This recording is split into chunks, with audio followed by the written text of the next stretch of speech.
Hey everyone, Ben here. I tampered with the mic a little bit. Hopefully it's working well this time. Let me know if it's still a little quiet. We're going to do another BloomBurrow draft. This will be my second draft video for the format. So that frog rare is pretty good. Tap something for 3 turns, or you tap your own like 1/1 and draw cards, and then you just bounce it and untap it later because that's what frogs do. If that wasn't in the pack, my next choice would probably be the Curious Forager. It's pretty easy to get 3 cards in your graveyard, and a 3-mana 3/2 that brings something back is quite strong. Other than that, there's some other cards in this pack that I like. The Valley Rally's not for every deck, but white goes wide pretty well in this format. Poliwop's pretty solid removal. Wallop, whatever. And Bark Knuckle Boxer's kind of underwhelming, but it's like, a 2-drop you'll always play. But I think this is a pretty clear Dream Do Entrancer. I don't really like splashing in this format, but, if you can do a very light splash, so if I end up like green-white or something, I can still play it if I want to. This is really a 2-color format, though. This might be the format I play just 2 colors, no splash in, the most that I can literally remember, like in a long time. I really don't think you want to be splashing in this format very often. All right, so let's see what's in this pack. So Balin, this is a great rare, but again, it's 3 colors in a 2-color format. I'm not saying if you're like green-white rabbits or green-red raccoons, you shouldn't splash this. You probably should. But I don't really like splashing. That's a very real cost. And blue is not one of its 3 colors, so I'm not really looking there. Obviously, I'm not committed to blue-green. I mean, I'll draft a black-white deck if that's what we see, but I don't really like the 3-color rares as is. This card's good. I mean, of course, it's more of a blue-black or blue-red card, but if you start with it early, you'll prioritize instants and sorceries, and even in a blue-green deck, you're still going to have something. And then in blue-green, you bounce your own creatures, so maybe you can do it again and again, so I like that. Sugarcoat, this card's fine removal, nothing exciting. I mean, I don't really think this is a very good card. I mean, you kill a creature and give them a food in its place, 3-mana flash, like that doesn't seem that exciting. You'll probably play it. I think Wave Rider's probably the best card here. If I wasn't going to take that, I'd probably take Nocturnal Hunger. But Wave Rider's a pretty strong card, right? Polywallop's 4 mana. Plenty of other, like, cheap bounce spells and stuff like that. Like, I like the 2-mana blue bounce, like one of their creatures and one of yours, quite a bit. And it works pretty well with this card. Just overall, I think this is a pretty good Magic card. Alright, so again, like, I'm not trying to force frogs. I'll definitely... And I mean, we might not end up green. We might end up blue-red or blue-black. Who knows? But, this is a solid frog uncommon. We got a frog rare. We got a blue uncommon second. I mean, look, if the cards are there, you don't fight it, right? This card is nothing special either, but, it's a solid playable you're happy to have. And, like, what are the other good cards in this pack? Like, this is a good pump spell. This card's all right, like, if you're a grindy-ish black deck. This is not a particularly great pack. This is a format where I don't mind committing to... Well, committing isn't the right word. I don't mind taking cards for an archetype, like gold cards early, because if that archetype's not open, I'll just completely drop it and draft whatever, 2 completely different colors. It doesn't matter. But if the archetype is open, you really want to corner the market. You really want to be the only person in a 2-color pair in this format. It doesn't matter to me that much if I'm blue-green, if somebody near me is blue-red or green-white. But what I really want to find in a format like this is a 2-color pair that nobody else is drafting. And if I pass, like, any of the gold uncommons, somebody downstream is going to take it. It might not be the person I'm passing to. It might be 3 seats down. And I don't care about sharing colors with someone 3 seats down. But I don't want to be sharing both colors with anyone. I want to be the only white-green player or the only blue-green player or whatever. All right, so this blue-white bird card is really good, but I think birds is probably the weakest archetype. This blue-red card's decent. I think I'll take that because blue-red is probably where I'll go, if not blue-white. I mean, if not blue-green. So I do think the blue-white bird was better, but I also think blue-white might be the only unplayable color combination in this whole format. Like, of the 10 possible 2-color pairs, it might be the only one I'm unwilling to play. I shouldn't say unwilling, like, if I got mythic, rare, whatever, but, like, I think it's really bad. Okay, so here, I don't really like Sinister Monolith. Metal's good if you're blue-white or white-green or whatever, any white deck, but I'm not that way yet, although I might have to end up blue-white.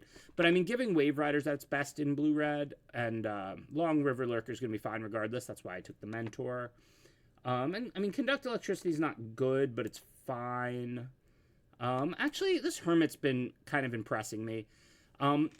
Blue does Threshold in this format. There's some self-mill. There's just like also just like, you know, Surveil and just like a decent amount of looting and stuff, and rummaging. I know blue-black is supposed to be like Threshold, but blue-red fills the yard up quite nicely too. So I think this Hermit's pretty good in either blue-red or blue-black. It's not a card you want in like blue-green or whatever. So blue's clearly open. Calamity. I can't even say that word. Tide is a good card. You know, by the time you're bouncing, you have 6 lands and you're bouncing 2 creatures. Lands are usually dead cards, so draw 2, discard 1 is practically just draw 2. This is a really excellent card. I don't know what we're going to play with blue, but we're going to play blue. I'm definitely not committed to the Frog Rare. Maybe I'll splash it if I get a good fix, or I won't if I don't. We have 1 red, blue, gold uncommon. It's a good card, but it's not the end of the world if you don't play it. It's, you know, it's not like Haste Prowess is some kind of busted card or something. So we're just blue and we don't really have a second color. White seems like the most open color. I love Overrun Rabbit, but Consumed by Greed is a very good card also. And there is a bunch of red cards in this pack. They're mediocre red cards, but they're here. I think I'm going to take Consumed by Greed. Again, I really dislike white-blue. I'll play it if I get forced into it, but I'm trying to avoid it. But Consumed by Greed is excellent. So, and blue-black is not one of my favorite color combinations, but I think it's fine. Threshold Rats can get it done. I don't know why the birds just don't really work in this format. I think sometimes you win with like a rare or whatever, but other than that, I think they're pretty bad. This card, fine. I would play it if I played blue-green. You usually have good permanents to get back, and I have the Wave Rider. Not exciting. Probably take the Tempest Angler. This card's nothing special, but if you do blue-red or blue-black, you're doing a spells deck. You expect to be growing this thing pretty much the whole time. It's a solid 3-drop. I don't really like any of these cards very much. Might play Early Winter in a blue-black. Wouldn't play like too many copies of it, but might play one. Heirloom Epic, not in a blue deck. Like that's, you know, you can draw cards other ways. That's for like, you know, if you're like a white tokens deck or something. Like, and even at that, like you usually would rather be attacking. You have to be like a grindy version. We could take Uncharted Haven late. This is an opportunity because, you know, I'm not big on splashing, but this is effectively like a tri-land as far as splashing. And we do have Dream Drew and Transfer here, and it does seem like we're not going to be blue-green. So as much as I hate splashing, if I can pick up like 2 of these really late, or the other one, Grotto, and one of these really late, I can get this Dream Drew and Transfer in my deck, which I do want to do. It's a good card. All right. I probably would have took when I was talking there, and I let it take whatever, the 2-drop over the 4-drop. I probably would have took the 4-drop, but that's all right. I get the 4-drop the next pick, and these are filler cards anyway. Okay, so let's see. The seasons are pretty good. I haven't actually had this one yet. I mean, I've seen it once or twice. Yeah, it's good. Probably I was supposed to be blue-white. I don't think this is like super broken or anything, right? I mean, you can make like 5 rabbits, or you can make like 3 rabbits, kill something, and they draw a card. Fine. Obviously it's good, but I'm not even sure if it's better or worse than the Rotten Mouth. The Rotten Mouth Viper is an excellent card. Now this card is better in white-black or something, or green-black, where you have like some cheap bodies to sack. But you don't have to really play this for a lot less than 6 in Limited. I think they gave it that alternate casting cost to make it effective and possibly effective in Standard. For Limited, you cast this thing for 6. If they pacified something, cast it for 5, or if you have a 1/1. And I do like black a lot more than white with blue. And, you know, I'm not forcing here. We did get Consumed by Greed and Early Winter quite late. And now I'm taking one mythic over the other. So while clearly this draft wanted me to be white-blue, blue-black it is. Daggerfang Duo, not a card I'm going to play if I don't have synergies. Like, this format is interesting. So I'm going to take the Duo here, and so let me talk about this for a second, because at first glance, a lot of people think this is like a tribal format, like it's about rats or lizards or whatever. There's some synergies, there's some cards that do a little with them, but what I found is this format is a lot more about whatever the 2-color pair does. Like with blue-black, it's about getting Threshold to unlock bonuses. With green-white, it's go-wide tokens. With Black green, it's about foraging and food. It's less about the tribe and more about whatever the like mechanic or synergy that two color pair like exploits. So if I'm red black, Daggerfang Duo is not a playable card, right? My synergy is getting bonuses if they've taken damage. It's an aggro deck. Like, that's not a card I want to play at all. But if I'm blue black spells or I'm black green forage, now I'm very interested in it. So the cards are very dynamic. You have to really think about, like, what does your deck do? What does that color pair do? And then judge the card in context. I can't speak tonight. All right, so Long River Lurker's fine. I think Mind Whisker's probably better, especially in blue-black. Again, we're trying to be a threshold deck. If I was blue-green, I'd probably take the Long River Lurker. I would play both cards in both decks. Like, if I'm blue-green, I'm playing... Did I not get it? I hope I got it. I was trying to take it. Yeah, Mind Whisker. There it is. Okay. If I was blue-green, I'd play Mind Whisker. If I was blue-black, I would play Long River Lurker. But if I'm blue-green, I'm taking Long River Lurker over Mind Whisker. And if I'm blue-black, I'm taking Mind Whisker over Long River Lurker. Here, I'm taking Stalker Warlock. This card is just awesome. Blue-black's not as good at dealing them damage as like a red-black or a black-white, so sometimes it'll just be discard a card. But it's limited. Sometimes you hit them for 2 and then you get to coercion them. And 3 mana 2/2 they discard is 3 mana 2/2 menace they discard a card is already a fine card. It's playable by all means. And if you get to choose the card, then this card is fantastic. Okay. Could be an opportunity to get the second fixer. I don't really like Stargaze. Like, if it was best of 3, there are some like grindy mirrors I'd board this in and stuff. But like, in Modern Magic, you just can't spend a whole turn dealing yourself damage to go up cards and, like, all that mana. I think this is another good opportunity to get one of these lands to fix for the Dream Druid Transfer. I think the Uncharted Haven's probably better for me than the Grotto. I don't really want to add 1 to the casting cost of my cards. They're both playable. I think it's pretty close between those two. I'm actually curious to what y'all think about that. I mean, I think they're both playable. Neither one is good, and that overall it's pretty close. Okay. Again, we're going to try and draft cards that, draw cards and put cards in our yard. We're trying to get Threshold. So, 4 mana 5/5. I don't love big creatures in the format because there's so many 1/1s, but we're not an aggro deck. It's a great blocker. Surveil 1 can win us a stalemate late game, and we're trying to be the Threshold deck, so I'm good with that. Unfortunately, this card, excellent if you're foraging frequently, but we are not going to be doing that in blue-black. That is a black-green thing. So maybe this draw 2, we'll probably have some otters, probably play it for 2 mana sometimes. That's pretty cheap. I guess we won't have many otters. I mean, blue has otters, right? Like, I know otters is like quote-unquote blue-red, but I mean, I thought, if anything, more of them were blue than red. We don't seem to have any yet. 3 mana draw 2 is not really playable, but 2 mana draw 2 is good. Like, that 1 mana matters a lot because you're not looking to play your draw 2 on turn 2 or 3. You're looking to play it and then play another spell afterwards. I'm going to take the Mind Drill Assailant here, though, because we are blue-black. Now another Daggerfang Duo, put 2 more cards towards Threshold. I think this is a fine card as well. It's just, firstly, it's 1 mana draw a card if, you're in these tribes in blue-black. So that just puts a card in your yard on the cheap. Now, that said, we do want the mill 2s that trade off. That is what our color combination does. This card could be fine if you're like Lizards, red-black. Not a card we really want in a blue-black deck, I don't think. I don't know if we'll have enough black sources to play this, but I would rather play that if I'm going to play one of those cards. Again, we're going to play these Threshold things. The 1/3 isn't amazing, but there's nothing wrong with that card. It blocks on turn 2, and then it draws you a card later. Fine magic card. Serviceable 2-drop, not an exciting card at all, but a serviceable 2-drop. Okay, pretty easy fell. Just good quality removal. Every time I have this in my hand, I feel like should be an instant. Not that it should be, like 2 mana destroy a creature should be a sorcery. You can get like 2 mana and pay a little bit more multiple ways in this format to kill a creature at instant speed, or 3 mana instant, murder, kill a creature. 2 mana kill a creature should be a sorcery, but just be aware this thing is a sorcery, because I don't know if I've actually passed the turn with in my hand, but I've felt like it was an instant before realizing it and catching myself. This card is a very big disappointment, right? Like, if you were mono blue, this would be a good card, right? Because 4/4 for 4, bigger later, it's not always turn 4. You might have 7 islands out. But if only half your lands are islands, 4-mana 2/2 is not playable. Even if you play it later and it's a 3/3 or 4/4, that's not like a good late game card. So I don't think that's a playable card. This card is good in bats, good in red black because they're aggro and gaining life. I don't think it's going to be very good for us.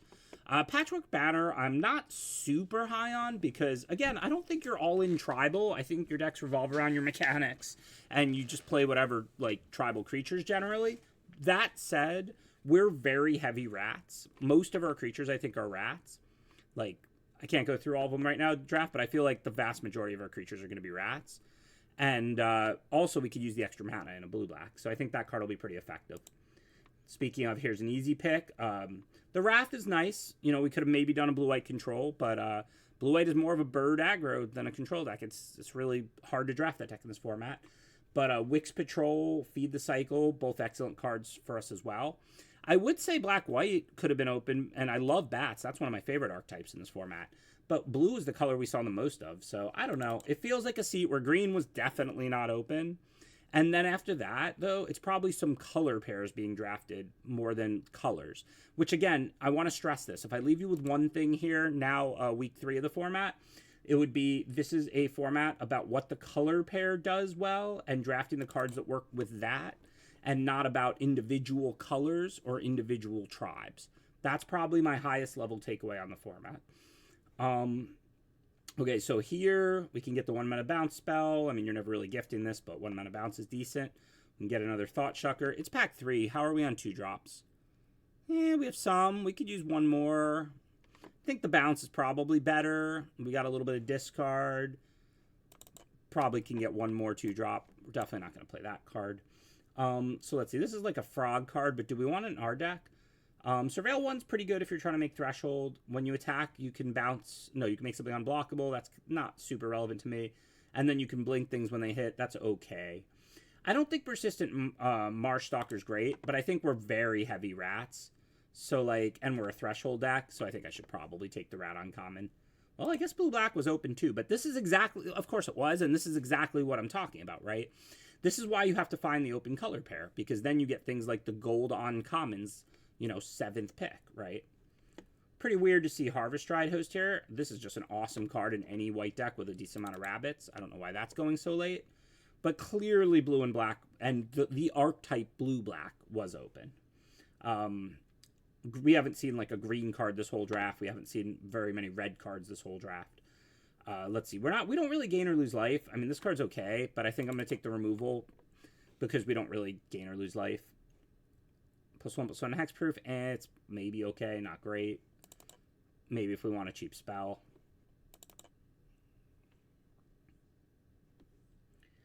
Yeah, again, we might want an instant or sorcery that can just go to the yard. The thing is, sometimes creatures just kind of like look at each other and can't do anything productive. And we're looking to hit threshold, so instants and sorceries go to the yard when you play them.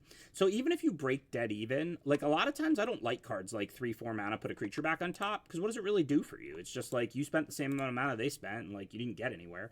But in this case, that's a break even, but it's a card in our graveyard, which helps us towards threshold. So that makes me like it a lot more. All right, so this is obviously a lot of cards. We're not going to play this, right? Surveil 2, draw 2, lose 2. Nah. I mean, that card's playable, but I don't think we're going to end up using it. So what are the cuttables? Well, that's 4 6s that are all awesome, so we're going to have to take a look at our curve. I guess we'll have 17 plus the banner. So Shore Up's cuttable. Bounce Spell's cuttable. I mean, I'm not going to play this. Blade Assassin's good in both bats and lizards because of the synergy, but I don't think it's offering us much. And then if I don't love this card, but again, it helps us with threshold, and I don't want to take that for granted because, I mean, it's game winning if these things are 5/5s instead of 2/5s. If, I'm bouncing something when I'm playing this. So I definitely, if I'm drawing cards when I'm hitting with this instead of looting, those things matter a lot. I have 3 of these. So I definitely want to make sure I get threshold is what I'm trying to say. So Long River Lurker, 2/3 for 3, a little upside. It can let us blink something. Do we have things that are good to blink? Yeah, we can blink one of these Thought Shuckers, and then we get to draw another card. That's already pretty good, and I got a bunch of those. I think I don't need this Pearl of Wisdom, and I don't think I ended up with many otters. As I was saying, virtually all my creatures are rats. I mean, these are otters, I guess. I don't even know if I'm going to play those, though. I don't have, like, a ton of instants and sorceries. And that thing... I'm going to play this, but this is a rat and an otter, but it still counts as an otter. I don't know if I should splash this or not. I probably should. It's a really good card. I have 2 Uncharted Havens. Could cut an Uncharted Haven if I cut it, but I could also play, like, 1 or 0 Forest and play the card. So I think the Anglers are cuttable. I think the Pearl of Wisdom I might play, because, again, it's an instant or sorcery that goes to the yard, but it's also cuttable. This is almost definitely going to get cut. I don't use the synergy at all. This, I think, is actually cuttable. I'm probably not going to cut it because of all the Thought Suckers, and I can just blink like a duo, and it's a nice hit for 3, and I get another mill, too. Like, I'm not going to cut this. Don't think, like, this is cuttable, maybe just because my cuts are going to be good, and so maybe there's no reason to splash.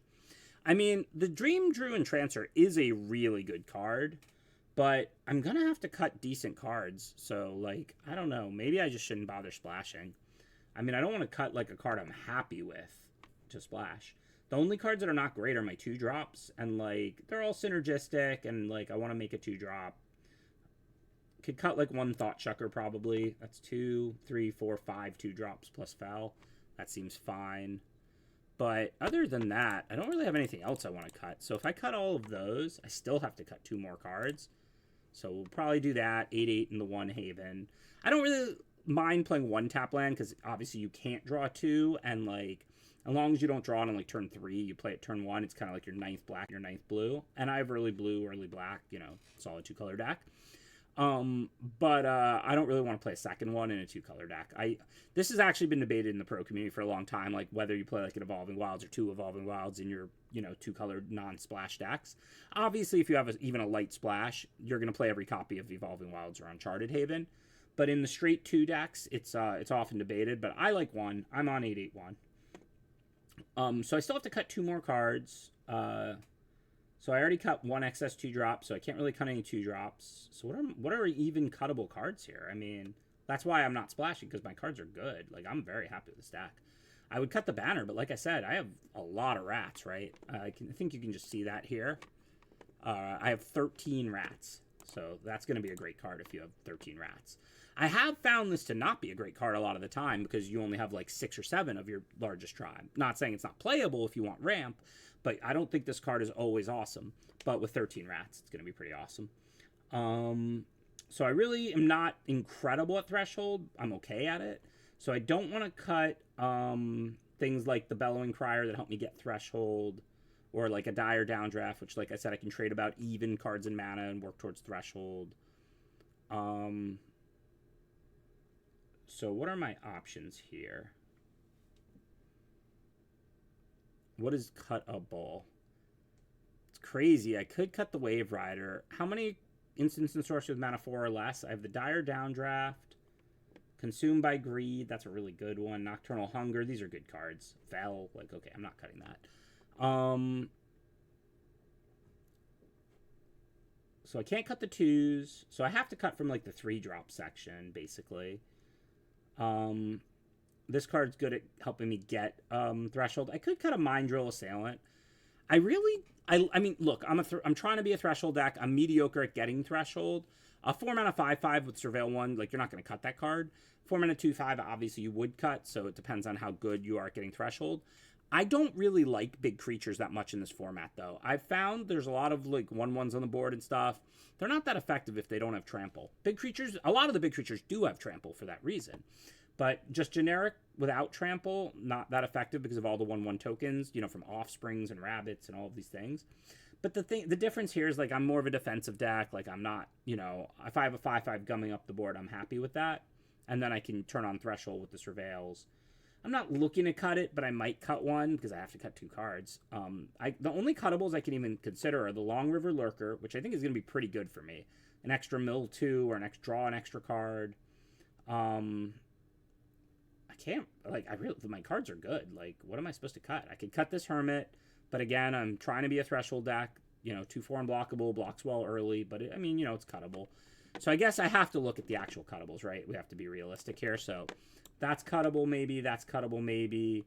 This is cuttable. Maybe this Light Shell Duo, but I think it's going to be pretty solid. So I guess I just have to cut like 2 of these. And I have been saying how I'm kind of mediocre at Threshold, so I'll cut 1 Mind Drill and then the Hermit. I mean, my curve is good. My uncommons and rat synergies are good. My removal is medium. My ability to get Threshold is medium. I mean, I can, definitely do it. This card mills 3. This card draws 2, puts 2 cards in your yard because you discard 1 and it goes to the yard. This has Surveil 2. This goes right to the yard. These mill 2. I don't want to give the impression here I'm never going to have Threshold. But you can definitely be better at getting Threshold than I am. All right, we'll see how we're going to do. Last week we squeaked out a 7-2.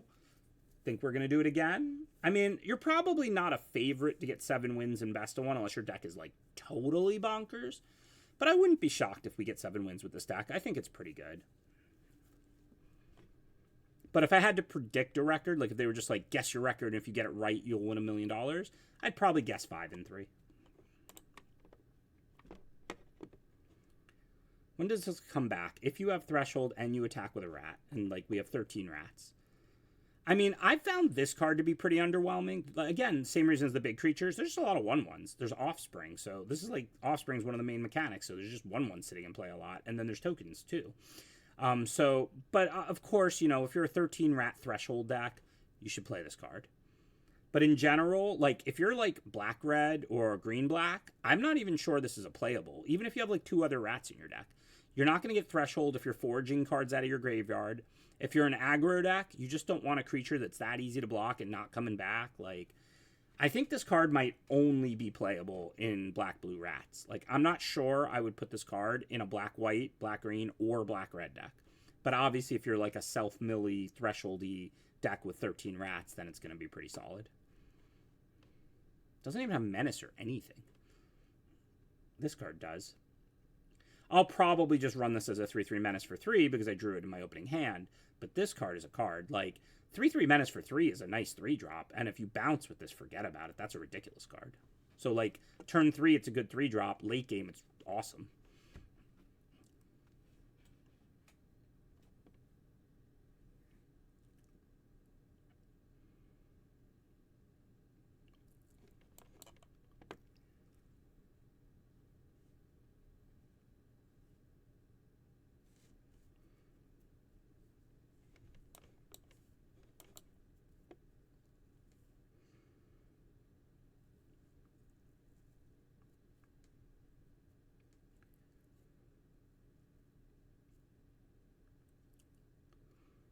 Okay, so I'm definitely going to offer the trade because mine comes back. And then I'm going to play the 3/3 for 3 Menace, like I said, because I have 0 cards in my yard. I'm nowhere near Threshold, and that's an effective attacker. I'm on the play. Next turn, we have the downdraft. Hopefully, we'll draw a land or some cards, something to do after that, because we do have 2 6-mana cards, effectively. There's not much I'd be willing to sack to this. Maybe one of those 1/3s after a drew a card or something. All right, I'm going to trade. Even though I'm on the play, their creature has haste, so I'm no longer really winning the race. And I've got a late game hand. I'm looking to extend the game, right? If I get to land 6, I'm going to play this card, playing this card for free, and I'm going to play this card. So I'm probably going to win the game if I get to land 6. Which means I want to keep life totals up, make trades. Well, neither of those are a land. I'm inclined to just chuck them both in the yard. I know they're good cards, but I mean, like I said, all I really need to do is get to land 6 here. I mean, don't get me wrong, I'm not under any pressure, so I could draw Nocturnal Hunger and kill the next creature they play, and that kind of extends the game all the same. I don't think I want to draw Mind Whisker. I think I would rather, and that's a good card, but I think I would rather just draw a land. I'm definitely going to put the Mind Whisker in the yard. The Nocturnal Hunger is much closer, because unless they make tokens or something, I can just kill a creature and that's just break even, only it helps run them out of spells. That said, I have the downdraft, and I can kill something later with the Wave Rider. I really think I just want to draw lands. Maybe this is too greedy, or actually, I guess this would be not greedy, right? But, I already have the downdraft to play for the the first time I draw a land. And then after that, like, I still want a second land, so I think this was the right play. Now, that said, they could have a removal or something, so I'm not going to sack a 3-4 to play the 6-6. I'm not that greedy, right? I'm just going to hang out, chill. If they use a pump spell or a trick, which they probably won't into all my open mana, but if they do, I'll get them with the dire downdraft. If not, I'll just end a turn downdraft something. I'm greedy, but I'm not that greedy. I'm not going to sack a 3-4 to play the Rotten Mouth when I'm one land away from it. And this only puts back creatures, so, like, if they, like, you know, play, like, a Banishing Light type card on the Rotten Mouth, I'm not going to get it back, right? So I'm not, like, going to sack a 3-4 to get that out earlier. They've missed land drops, so all the cards in their hand are spells. Hopefully we'll draw a land. That's why I milled 2 good spells. But if not, as long as we don't draw a 6-mana card, which we have 2 more of, but the rest of our deck costs less than 6, then we can just cast what we draw. So a land's a good draw. Anything we can cast is fine.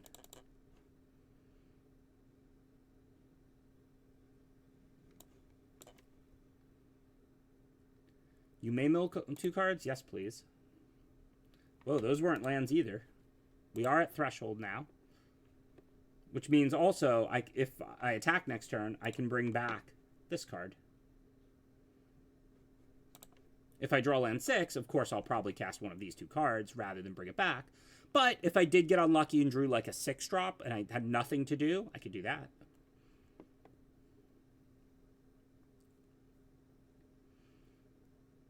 Obviously, I don't really need to kill the duo. So it looks like that's what I'm going to do.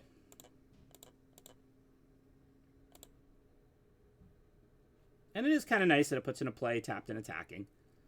Again, it's not that I don't think this is an effective card. I want to be clear, out of a 13-rat blue-black self-mill threshold deck. Just imagine, though, like your white-black bats. You never have 7 cards in your yard. You don't have that many rats. Imagine your red-black. Like, you play a 3-1, they block with their 1-1. It's never coming back.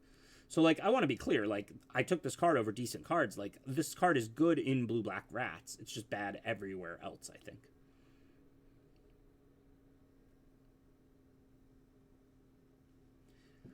So now I have the Marshstalker that I could sack. I feel a little better. I could also Consuming Greed, get rid of the 3-1, then they don't have a blocker, and get something back. What would I get back? This Mentor would be pretty good. If I get back the Thoughtshucker, I can play it, but I'm not really at threshold. So I do have the 3 6s. So my options for this turn are, like, basically just Consumed by Greed. But I have to decide whether I want to get back a creature and give them a card. They're stuck on 3 lands, so I don't actually think I do. So I think I'm just going to consume, kill their 3-1, hit them for 7. It's not very exciting, but I mean, if I draw a land, again, I have 3 very powerful cards to cast and I'm going to win. And in the meantime, that got in 4 damage. They're going to have to, like, hold back at least 1, if not 2 blockers here. I maybe didn't need to do that. If I would have attacked with both, they would block the duo, probably. Then I could, like, pass the turn and then decide end of turn what to do. So, you know, there's some consideration to doing that instead. My play was a little aggressive, but it was probably right. Okay, so I think this is probably the right choice here. We'll just kill their 2-4. This looks like probably the best way to do it. No reason for me to lose life. It's a creature with the most power. Again, no reason to get stuff back, I don't think. Cool. It is a little dicey having 4 6-mana cards because, you know, you might draw 2. You shouldn't draw 3 that often. I got a little unlucky there. But you might draw 2 and not have something to do, and that's a big problem. I just couldn't bring myself to cutting any of them. They're all so good. Like, I mean, the 5-3 rat that mills is not cuttable. Like, that thing is just incredible. The Mythic is obviously not cuttable. Maybe I could cut the bounce 2 draw, but that's also 2 cards towards threshold. Like, and the same thing with the Wave Runner. I have 4 cards that are, like, cheap removal. Like, it just seems like I should hope I don't get too unlucky and draw a bunch of them and get stuck on 5, but I don't know. Maybe I should cut 1 6-mana card. I'm not sure. Speaking of not sure, I'm on the draw. I've got 9 black sources. I don't have a 2-drop. This hand's not that good. I think I'm just going to mulligan. If I had, like, you know, I would keep a 2-lander on the draw if I had, like, a 2-drop and I liked the hand. But that hand's just pretty mediocre. So now we'll put back an island. A little bit better hand. Underpowered hand, but my deck has the opposite problem where, you know, it could stall or be a little slow, but I have a lot of power. So hopefully we'll draw into good cards as the game goes.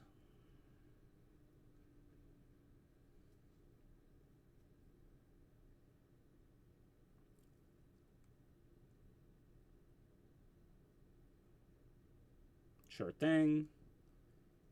I mean, it's not a bad play by them. They get a rummage if they can discard their weakest card, and then they can attack in a mana. Maybe they have a 2-drop to play. But obviously, I don't care. I'm nowhere near threshold, and I've got another 1/3 for next turn. They didn't even rummage? Wow. I mean, look, it's not like loot. You don't have to do it. But it's hard to imagine they didn't have anything they wanted to discard. All right, so I'm going to play this one. I know it doesn't block the 2/1, but it's just a better creature overall. It'll block something that they would give haste to. They can't trade with it, or I can get it back later. And it'll attack back for 3, and then I'll play the 1/3. They can have their mana. If they ramp out something nice, I can just kill it anyway.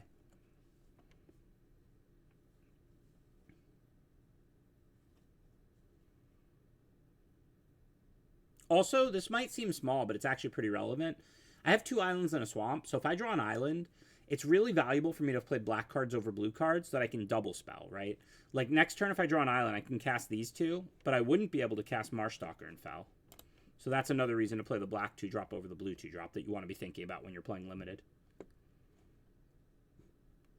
All right, so that's worth killing. Why didn't they play it? Oh, they couldn't play it pre-combat and give it haste because they didn't have another mana. I'd like to get the Patchwork Banner down, but can do that later. I think for now, I'm just going to kill that.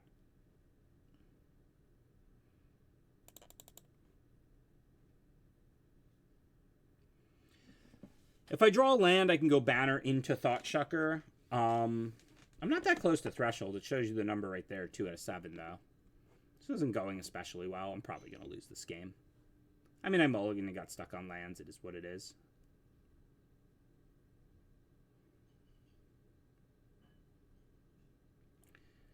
So now I can Banner in a Thoughtshucker, or I can downdraft the Mentor. I don't really want to downdraft the Mentor. I'm getting kind of low, but the creature type we want is definitely wrapped. But I can take this 1 hit, and then next turn I have access to one of these. I also have, this thing can block the Mentor if they don't have anything, and then that's a great trade for me, because again, I can get it back in the late game. So this is still winnable. They've been missing land drops too, so they probably have all spells in hand, so I don't feel good. But we've got 5 mana now. We're 1 land away from all our power cards. We have things to do over the next couple turns. So if their hand is not incredible, maybe it's a winnable game, right? I don't like my chances, but it's not. We're not dead.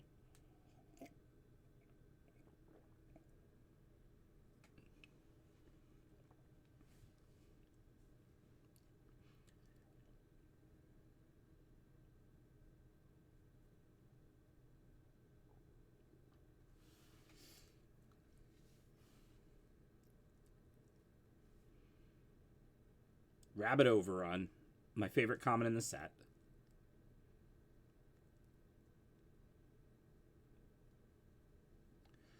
So it looks like they're going to play aggressive, which is good for them. I assume they're about to give it haste. But I can make this trade. I'm good with that. I've got answers to the 4/3. And if that ever comes back, it's great for me. All right, so we'll chill for now. This is an instant. This is an instant. So if I draw 1 land now, I might be able to turn this game because this card mills 3. So I'm putting a third. What do I have? 3 cards in the yard. So I'm putting a 4th card in the yard and then 3 more. So I'm going to have threshold if I draw a land. So I'm going to kill probably the Mentor now and then, or put it back or kill it, probably kill it. And then I can play the Patrol and get threshold too. So this is starting to look like maybe I can pull this off.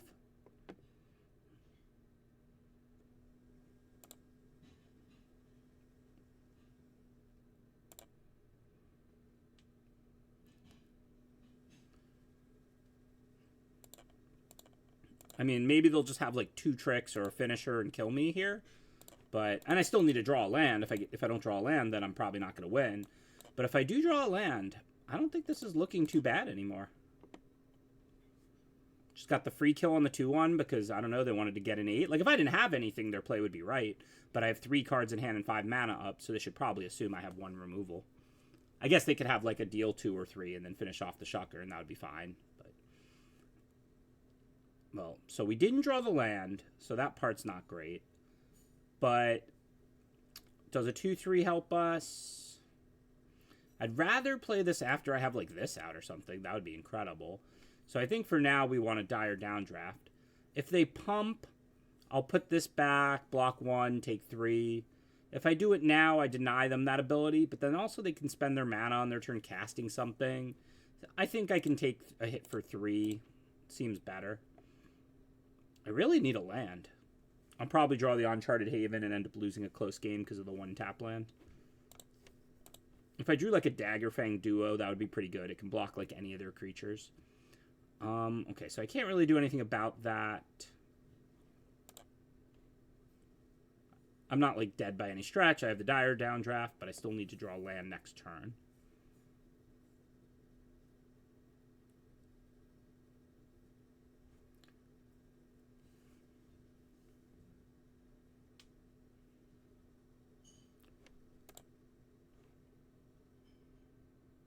Mice get +1/+0. They don't have, like, a bunch of mice, do they?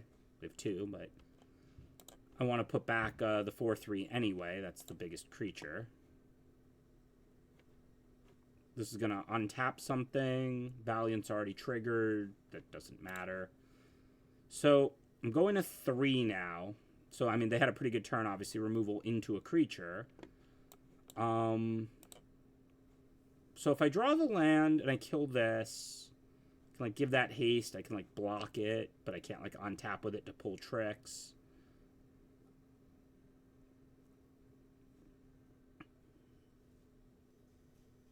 So I don't know if I'll win or not if I draw the land. I mean, if I brick, I'm going to lose. But if I draw, like, a decent 2-mana card, I can double spell. If I draw a land, I can do this thing. Could be tight. Well, no real choices.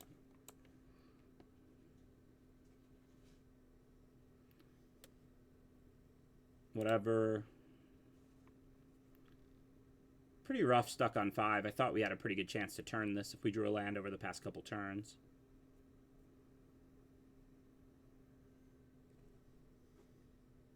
But they just kept drawing stuff too, so good game, good game.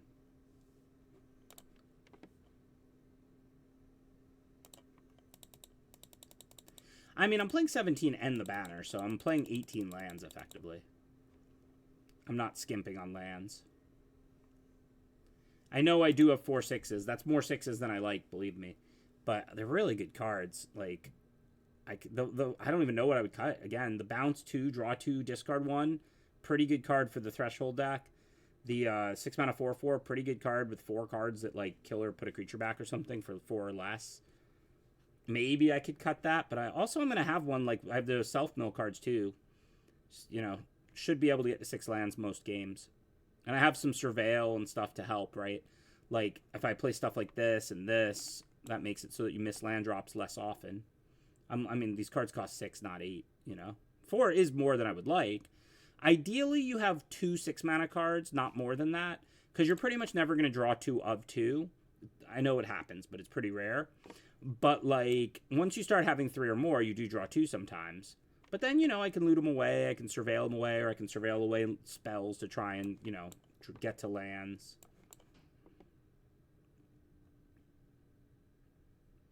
So what are we discarding? Island's an option. Even though we will want the lands, we want swamps. The black cards are options. They're pretty good cards. I mean, again, it's not just about the bounce. Like, a 3/3 Menace for 3 is a fine Magic card.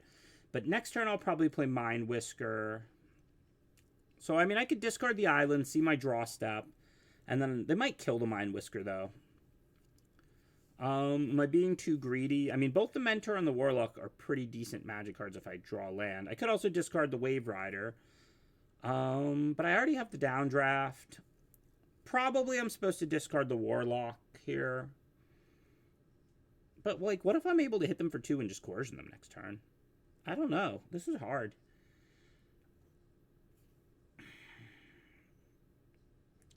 This is hard.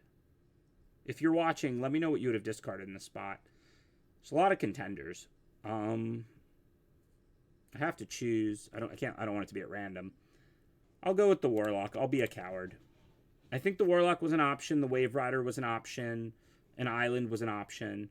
I don't think the Mentor was an option, just because I think I'd rather cast that than the Warlock right now if I draw the Swamp. I don't think the Mind Whisker was an option. That's my play for next turn. So I think the options were like Island, 6-drop, or Warlock.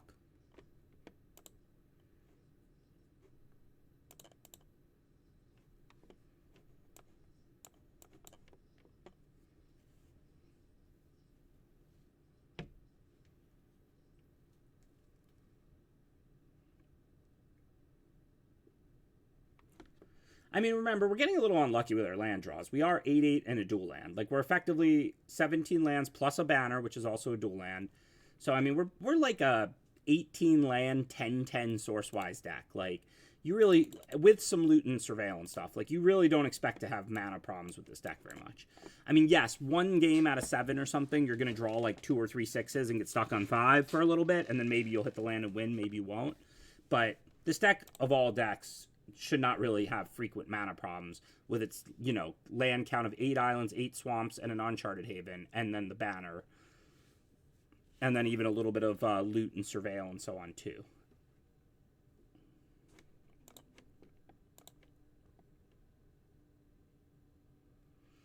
All right, so what do we want to do? Our choices are Fell and then have Downdraft up. And that would use both of them. But then we could Wave Rider one back if they play some bomb creature. Or just play the 3/3. Kind of like just playing the 3/3 because... Although, no, we're getting close to Threshold. But, like, next turn we'll have Threshold if we play these 2 cards. So maybe I'm better off bouncing something. And, like, I won't have to use this unless they draw something. So I'm just going to Fell that because I can't block it. And chill. If they give a big creature haste, I can downdraft it. If not, then I can't play the downdraft, but it's just a stalemate. I'm not under pressure.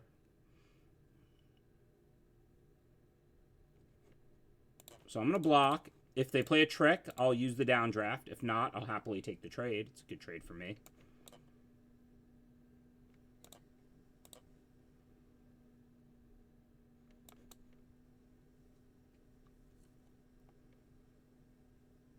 I don't know why they wanted that trade. Maybe they have a reason, but I like it. Gave me Threshold, and it was a 2/1 for a 2/2 with an ability.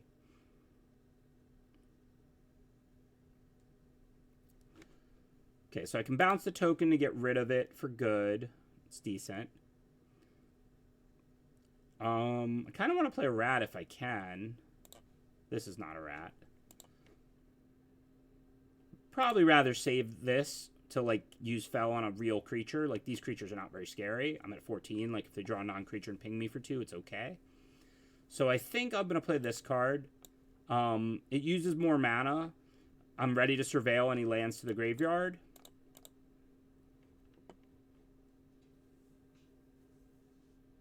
That looks like a magic card. At the beginning of your first main, red or green for every rat, raccoon. When you expend 4, gain 3. When you expend 8, exile 2. And you can play those. Yeah, we want to go ahead and kill this. I mean, they probably won't draw an 8-mana spell, but they might. And I've got Nocturnal Hunger now, if they draw something else. So this seems easy enough. We'll Wave Rider and Fell that. We've still got Hunger and Downdraft and a bounce.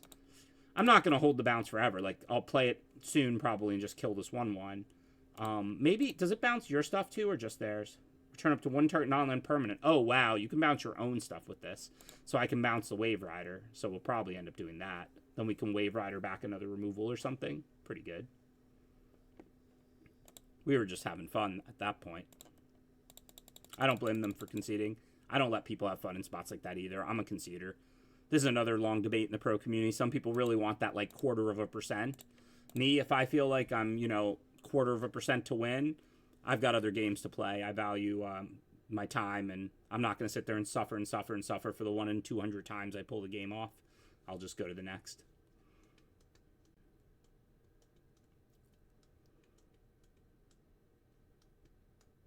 Obviously, the circumstances matter. If I'm playing for top 8 of the Pro Tour, I'm never conceding. But even like round 3 of a Grand Prix or something like that, tournaments are long. They're mentally draining. Like, they're hard, you know? Conserve brain power.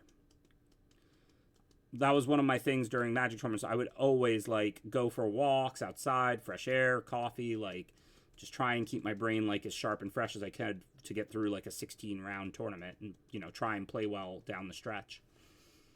All right, so this time we don't have any swamps, but we have 3 lands, a blue 3-drop, a blue 4-drop. This is a blue card, not a black card. Remember, blue or black.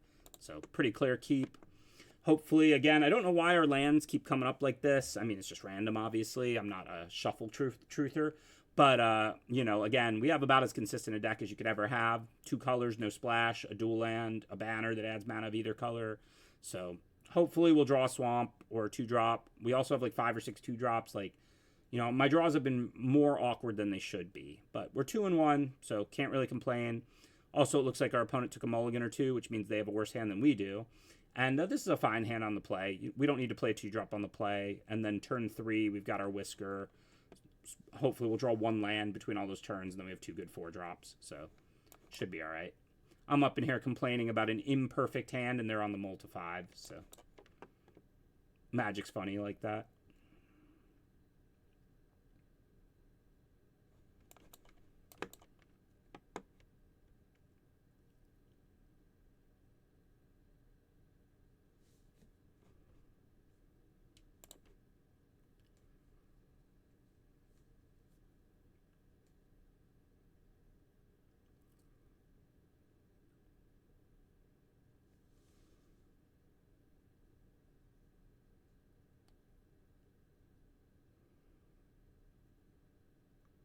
All right, I'm not that greedy. It's a great card, but I just want a swamp or stuff I can do. Plus, I really want to mill cards. Like, obviously, I wouldn't mill, like, the best card in my deck. But, like, this deck has a lot of threshold cards. So, putting cards in the yard has value.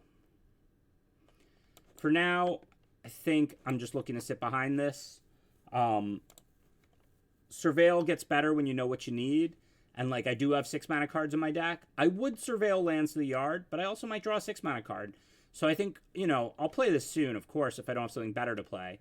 But for this turn, I'll put out the 2/5 that I'm happy to block with. I don't know what they're going to have here. Probably, like, a +3/+3 or a deal 3. I've got, like, 2 instant removal. So I probably should just take it and play around it. I don't really care about this 2/5. But, you know, like, if a trick's going to do the same thing later, you just, like, accept it and block. If you have 2 instants in your hand, maybe you take it. I mean, I can double block next turn with the 3/4 and the 2/5. I guess that wouldn't beat +3/+3 on the 2/3. So, I guess the only way I'm playing around it for next turn is to leave this stuff up, and then they probably won't do it. But that's also fine. I'm going to take it.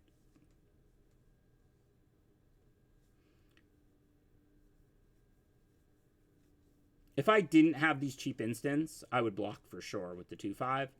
I just don't think I need to do that right now.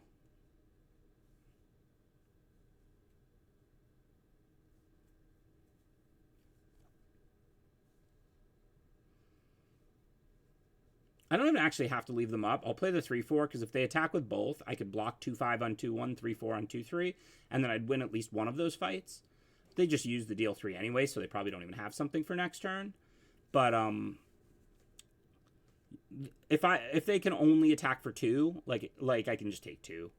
And if it's like a deal 3 and not a +3/+3, if I double block, like I'll 2-for-1 them. So I think now pretty clearly we can go and play the Light Shell duo and should have a block. So I don't have double black, but I don't need that, do I? I mean, I know I have the 1 double black like removal spell, the Edict that's good, the uncommon. My 6 mana cards are... That rat is double black. I'm sure I'm going to bin both these and then go on to draw one of my 2 double black cards in my deck. But they're not in my hand, and this game looks like it could be a stalemate, and I don't want to draw lands. I also have this thing, so, like, I should be able to dig to what I need, assuming they don't kill my assailant. And, like, if they play big creatures, I have Nocturnal Hunger. If they have a trick, I have Downdraft. Like, I should be able to stalemate this game here.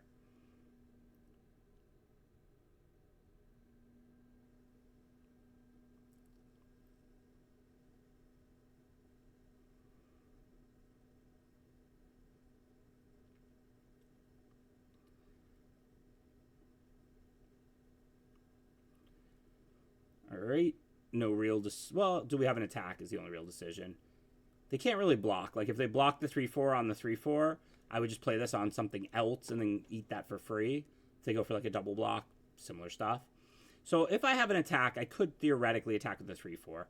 The 2/5 and the 3/1 are pretty good blockers, and I'm still at 14. I probably should actually attack with the 3/4 here. I'm giving them a little bit of a window, but not that much of one. I'm going to have 2 creatures up and a dire downdraft to spare. And if they make any sort of, like, double or triple block, I think this will work out okay for me. Like, I can, like, downdraft the Scribe and then trade this for both creatures. Or if they, like, double block, I can, like, downdraft one and eat the other. You know, because of prowess, I don't really think there's any way this can work out that bad for me. I mean, I'm happy to trade it for 2 of their creatures. Okay, so first I'm going to let First Strike happen.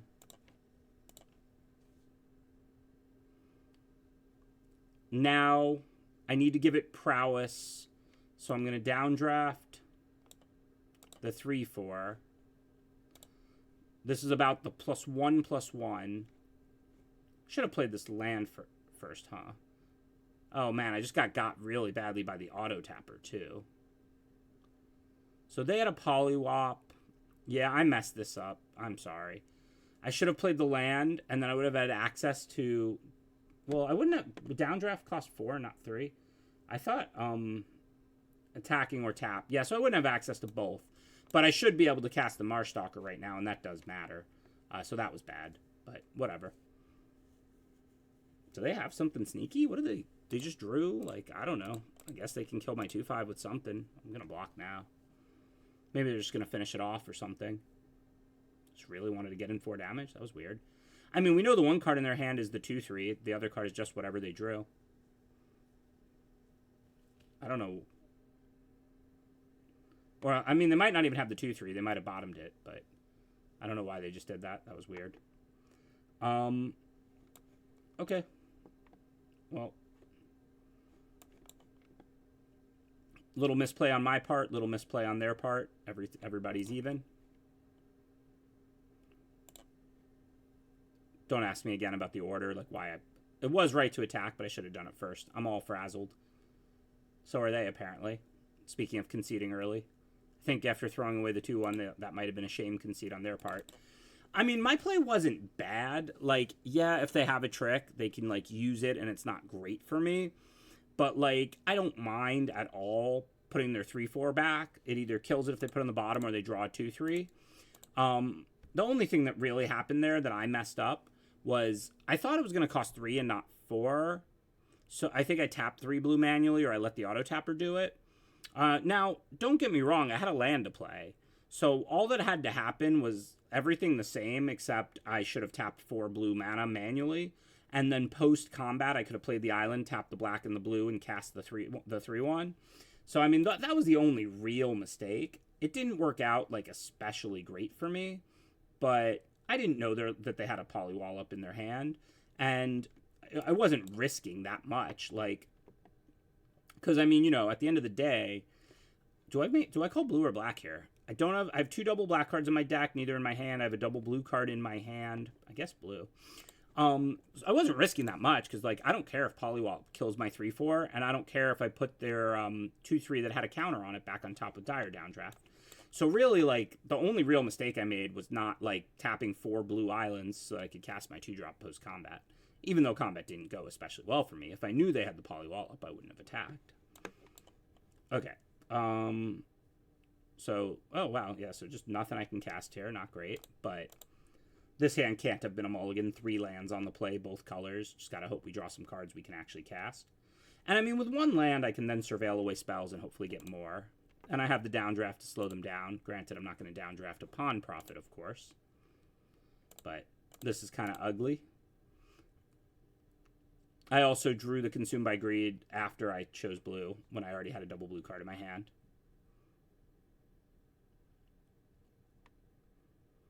So, not going great. Yeah, I can't put that back just to slow them down a little. Hopefully I'll just draw a land. Hooray.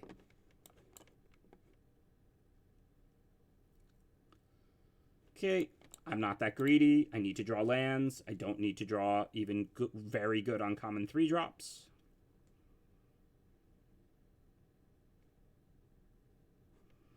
So now we'll just try and sit behind our 3/4 to the best of our ability. We've got Edict, Downdraft, and Early Winter. And then if we hit land 6, we'll have Wave Rider replaying those, Viper, and Tide.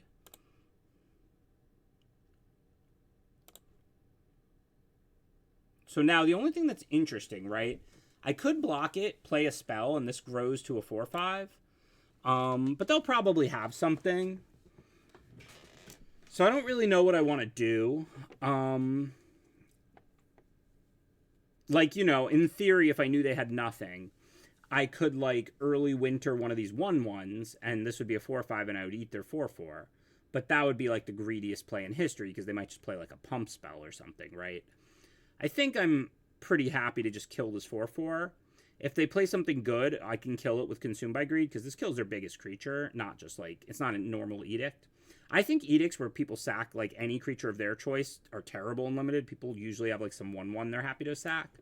But sack their biggest creature gets the job done. So I'm going to go ahead and kill that. If I draw a land 6, I'm not worried about the Wave Rider right now. I can just, you know, play the Viper. If they play something better like that, I can kill it with Consumed by Greed. So not really an issue. Questions are, do I do it now? I'm going to let them attack.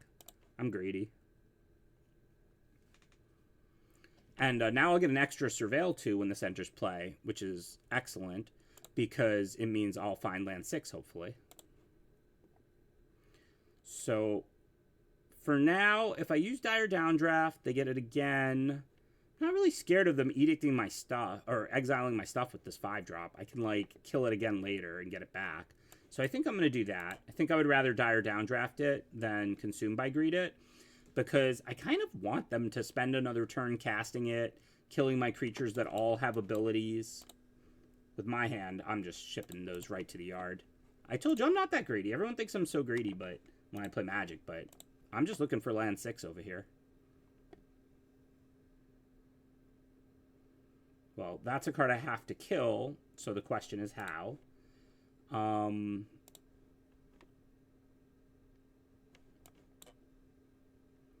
Looks like I should probably just Consume by Greed that. It's not a great turn. But there's no... Otherwise, I'm taking a hit for 8, and that's also not great. So, I guess we're not going to use our mana that well. Oh, but I can get something back, which I should do, probably. Yeah, and then I'll Thoughtstalker them. So who cares if they draw a good card, right? I get to take their best card. So, this is a pretty sweet turn. They're going to sack their best creature. I'm going to get back Thoughtstalker. Then we'll hit them for 4. And make them discard the best card in their hand and get a 2/2 Menace.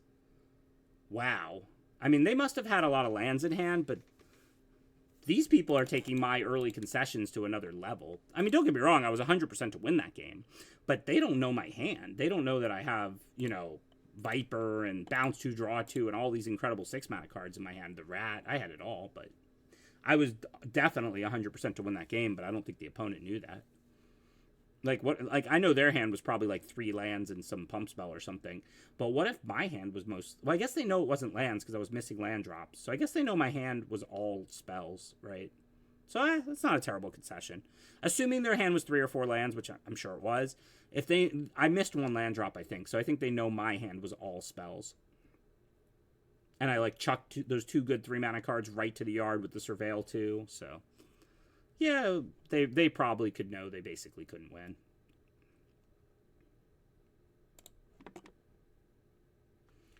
Okay, pretty nice hand here.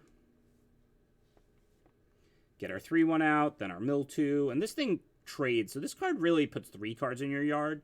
because it's pretty hard for a 3/2 Death Touch to not go to the graveyard, right? The problem with cards like that is they trade down a lot, right? Like this card, if they attack me with their 2/2 when I block, it's trading down.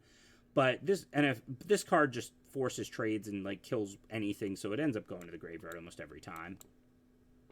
So we're practically at threshold,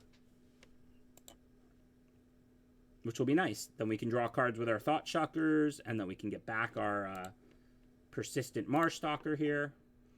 I think if I draw lands, we'll win this game. I know I keep saying that. Maybe I should have played 20 lands in the stack, but I'm playing 18. I'm playing 17 and the banner that taps out a mana of any color. So, like, my mana is effectively 18 lands, 10-10. So, you in terms of 10-10 being the number of sources. So, I wouldn't expect that I'd just be stalled on lands every single game with my 17-plus banner with a little bit of loot and surveil, 10 blue sources, 10 black sources deck. I know I'm like 4-1 or something, so I can't actually complain. My opponent's draws haven't been great either. My green-white opponent just flooded. My opponent before that mulled to 5. So, but we have just had like pretty poor draws. Just our opponent's draws have been even worse.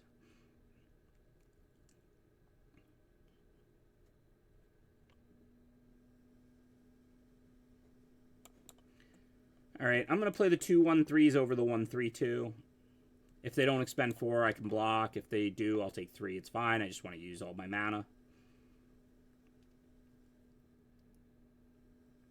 I might end up playing this and then also being able to activate one of these or something. If they had played like a 4/4, I really wanted to block, like a 5/5, something big, I would have played the duo. But I'd rather be mana efficient, I think, given it's 2 damage, or I guess it's 3 damage, or it's 0, basically. Like, I don't think they're going to bluff attack because, I mean, like, I could double block. So, like, if they can expend 4, they'll hit me for 3. If not, who cares? Okay, so now what? I guess I have to play the Daggerfang duo. Well, or the Consume by Greed. I wouldn't mind getting back the Daggerfang duo. So now the risk is I would rather play the duo if I knew they had nothing, but if they kill it and hit me for 8, now it's getting real. So I think I'm just going to greed. I mean, should I attack and just, like, greed now and not miss 2 damage?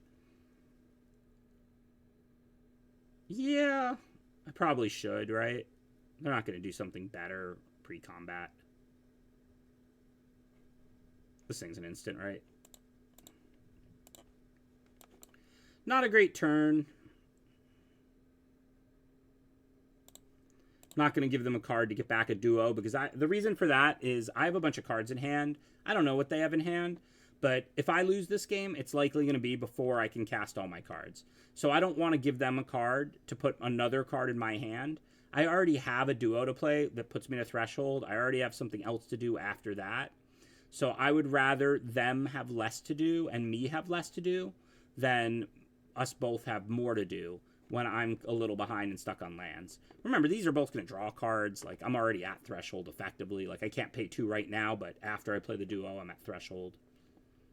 I very well might lose this game if they have removal for this duo and, like, they can just finish me off. But I'm not going to run out of cards. I'm going to lose because I couldn't, like, play Wave Rider and they killed me. So no decisions here because I keep saying I have threshold, but that's after the duo. I don't actually have threshold yet. Now I have threshold, so now I can activate a Thought Shucker. This isn't even as a sorcery, right? Nope, so I can activate whichever one on their turn, so that's good. And when I play the Mind Whisker, if I don't draw land, that will immediately shrink all their stuff now, so that's a little better. This is definitely a game that could go either way. It really just depends on their hand. Like I said, Wave Rider plays something, these both draw a card, and this gives me Surveil every turn. So if they can't finish me off, like if we hit a stalemate, I'm going to win. But I'm at 9, they have some nice creatures out. If they can finish me off, then they're probably going to win. Okay, so, I don't care about the Thought Shucker that I activate. I do care about the other Thought Shucker. I'm not ecstatic about trading the duo for one of those, but I probably have to do it. I can consume with the Wave Rider when they play like a big creature. So I think this is just going to be like block, basically. This is, like, not great nor horrible.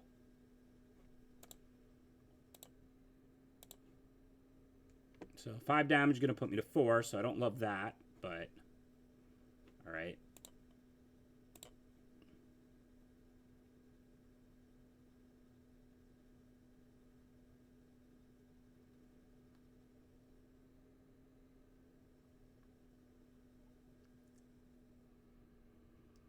All of that said, though, like, I'm okay on this board now.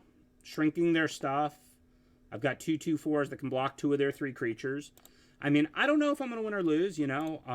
It's a tight game, but this is winnable. Depends on the 2 cards in their hand and their, you know, next draw step or 2. This kills something. I can give them food. I don't care at all about that.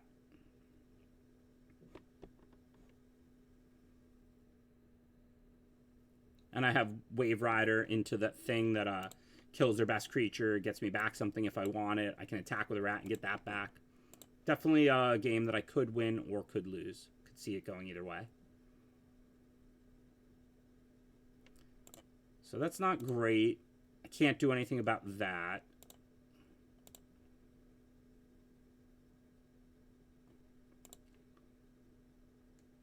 So what's going to happen now? I can activate this, get my card, have 2/2/4s, but this is indestructible. So I can't really do anything that profitable that way. But I can just kill the 4/4 with Nocturnal Hunger, and then everything just bounces, and that's fine. 2/4 blocks 3/2. I know their thing doesn't die. 1/3 blocks 2/4. Gotta give them a food. I'm at 4. But, you know, they had 2 more decent cards, and I still feel like I'm in pretty decent shape here, right?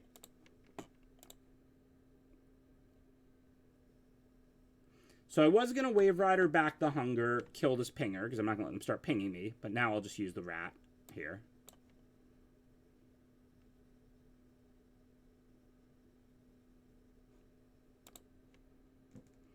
And should I attack with 1? Is that greedy? Attacking for 2? If they don't draw anything, I'm good. But if they draw any card that costs 4 or more, I don't want to have to chump with a 5/3. So no, I'm not going to attack. I need the 2/4 to block the 3/2 indestructible. And then I can start attacking with the 5/3.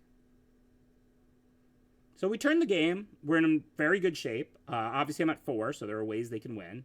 But overall, I'm in quite good shape. I think this turn, they don't have anything I really need to kill. I think I'm just going to attack with the 5/3, bring the rat back, and play the Thought Stalker Warlock. This costs 3, right? Yep.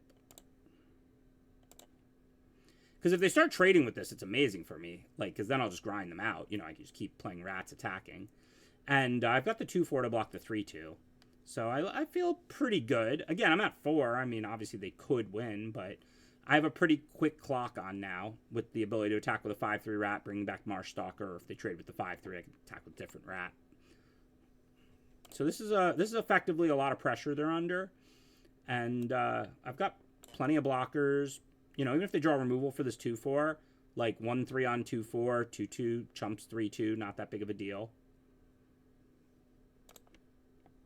I needed it to not be coercion, so they'd have to discard that. Jokes aside, maybe I should have played it pre-combat in case it was a land in their hand, or a trick. Like, that was a bad play. Normally you play it after, you know, because you'd rather coercion them. But it's discard a card or choose a non-land. So if I would have played this pre-combat, they would have had to discard that. That would obviously have been slightly better for me, even though it's kind of irrelevant. And if they had a combat trick, they'd have to play it, and then I could adjust my attacks. So that was a mistake. I should have played the Thoughtstalker Warlock pre-combat.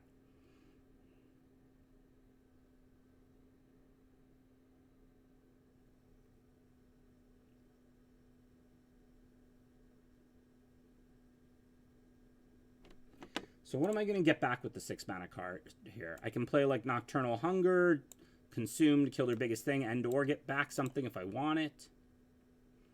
I don't really want to let them draw cards, because maybe they have like 1 out that just does 4. Like, you don't want to be too afraid to give your opponent a card. Like, half their half their deck is lands. I can't speak tonight. So, like, you know, if I get back a good creature like Mind Drill or Tidecaller Mentor, that's better than a random card for them. So your default is to give them the card. The thing is, I'm at 4, but in a very winning position. So I don't want them getting any cards, you know? I just, I want me to finish them off with what's on board. I think I can just play this and edict them. It's not going to change combat, really, so I'll do it post-combat. No, that's not true. I can attack with the Warlock if they only have 2 creatures, because then if they're Menace and they double block, I'll kill the 3/2. I mean, unless they sack the 3/2. Will they? Yeah, probably. So then they'll have these 2. So then if I attacked with, like, these 3, they could double block the 2/2 and take 11. I don't want to send the 2/4 also. I don't want to be greedy. Yeah, I'm just going to attack them for 11 here. And then post-combat, I'm going to play the Wave Rider and edict them. I'm not really that scared they'll have some bomb creature that they top deck. 1, they'll have to have drawn it, like, over a card or 2. And then 2, I could probably just attack them out for lethal anyway. So I'm not really going to... I'm not worried about saving this or anything like that. I just want to get the 4/4 down to have the extra attacker.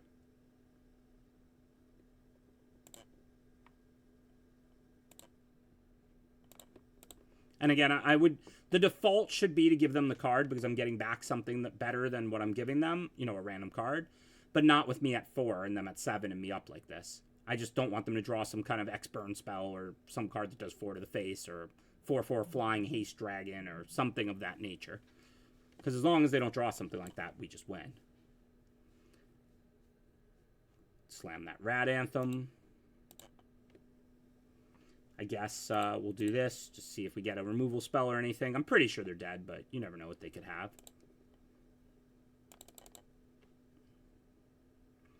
But remove 1, block 1, still leaves them dead. So they have to have a card that, like, deals with 2 creatures or gains a bunch of life.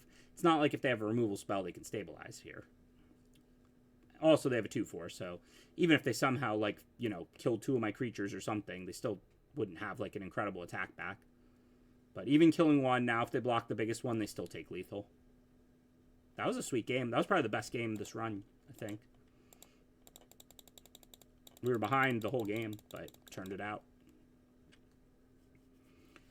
Okay.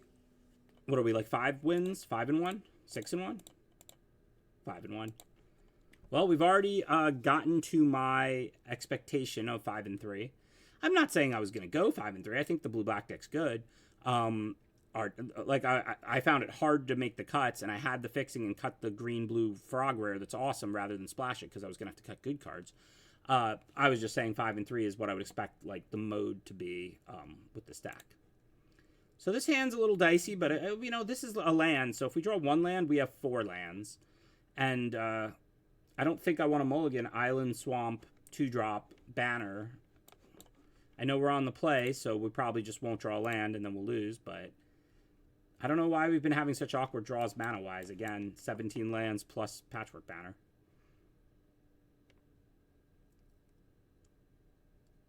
I would like a land, any land. Thank you. Thank you, deck. Okay, so we have 2 options. Attack and then Warlock them, or play the Banner and then attack don't. I think I would rather Warlock them first here. Banner later.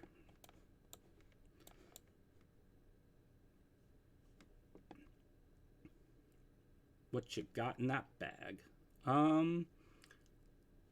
So they have 2 Polywallops, 2 lands, and 2 5-drops. So we're not really going to disrupt their curve. This card's very good, right? But, I mean, I can kill either one.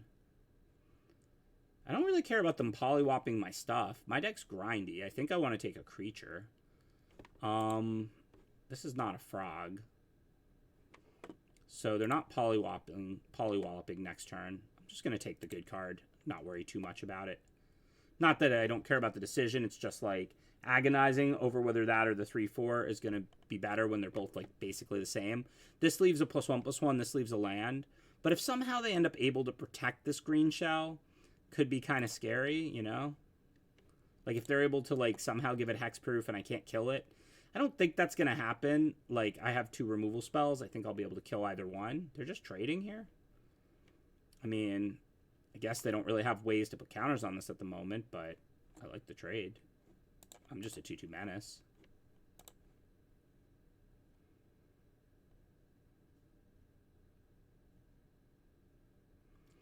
Okay, so now they're going to be able to polywall up my 1-3 if they want to.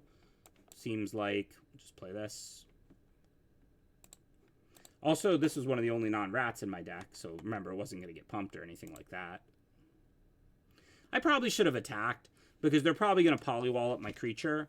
I mean, I don't really care about this, but, like, they don't have anything else to do, so I'm kind of just missing 2 damage. I don't really want to trade 2 for 2. I have a much better hand than them, I think, so that's why the initial instinct is to not attack. But assuming they didn't top deck this Builder's Talent, their turn would have been polywall up, attack me for 4, and I would have just missed 2 damage. Does this card do anything? I don't usually play this, I don't think. One of more non-creature, non-land permanents enter, put up a +1/+1 counter, and then you can return a non-creature, non-land from your graveyard. I don't think this card is playable. I mean, obviously, if you have the right cards, it could be like a build-around or something, but I don't think that's a card you normally want to put in your deck. Guess I'm just going to chill. My black cards here are instants. My 6-mana cards I can't cast. If they play the 3/4 flyer, I'll kill it end of turn. If they go for a polywall up, I'll kill it in response.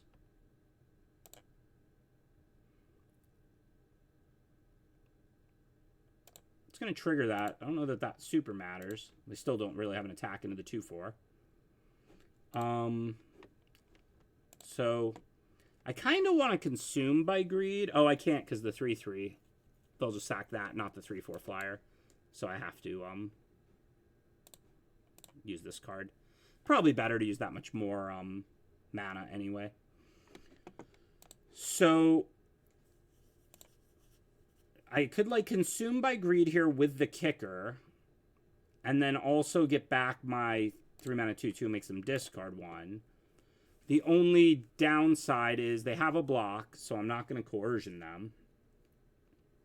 I could play Calamitous. There's the word. I couldn't say it during the draft. Tide.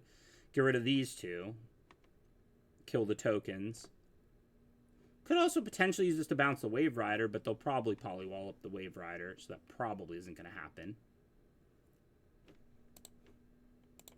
Well, I can't Wave Rider because I don't have the greed in the yard yet, so that's not really an option. I kind of like greed with the kicker, play the 2/2. That lets me use 6 mana. They have to sack their biggest creature, so I'm killing the 2/3, the real creature.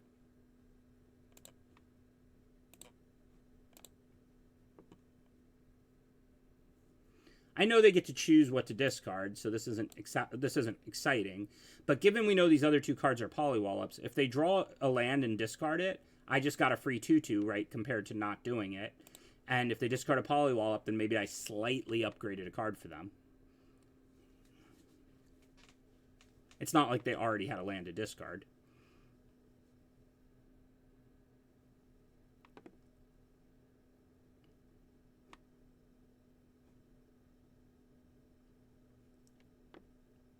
Now I can play this too and then get that, which is awesome.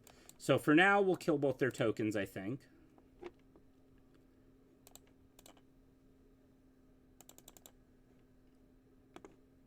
So they don't have any non-creature, non-lands to get back, right? I don't know if they have some powerful artifacts and enchantments in the stack.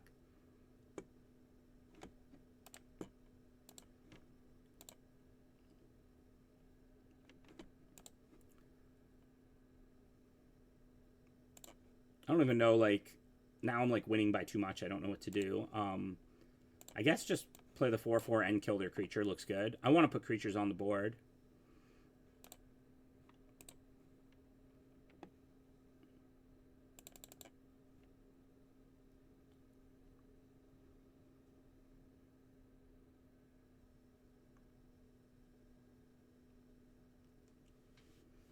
I think this one's pretty over.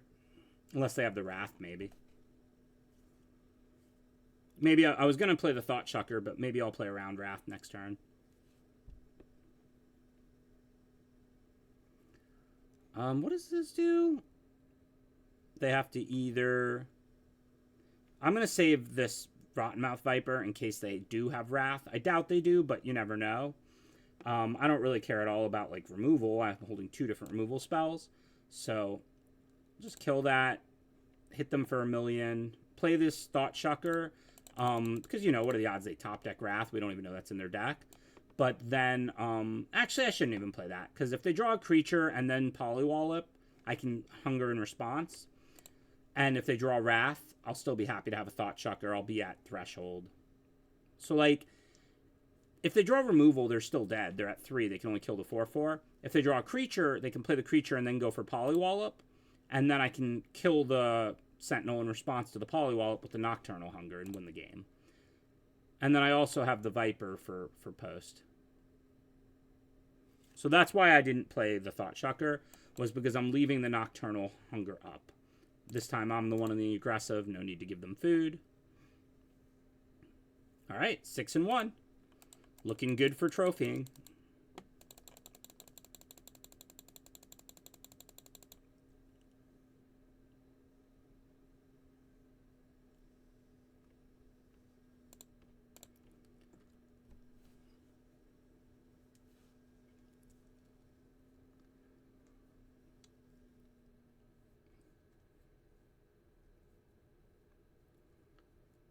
Laszlo. Now it's 4 swamps. I mean, look, I'm 6-1. My opponents have not drawn well. I'm not in a position to complain. But my land draws have been very awkward, right? But we'll see. I mean, I don't think I'm going to mull this. I'm on the draw.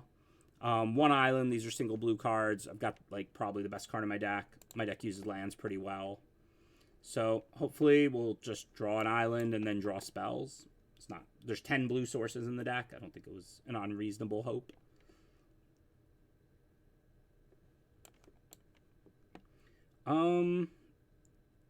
So which 2 drop? I'm going to play the Thought Shucker. It blocks the gerbil. I'm not like, I don't really have cards I'm dying to loot away. Like, I'll loot away a swamp, and of course I'll loot to get towards Threshold. But I'd rather not be taking damage and hitting them. I'd rather kind of slow it down a little bit. I am going to choose that over the Mentor. If they don't have removal for the looter, then I'll probably get Threshold in not that long, because I'm looting every turn.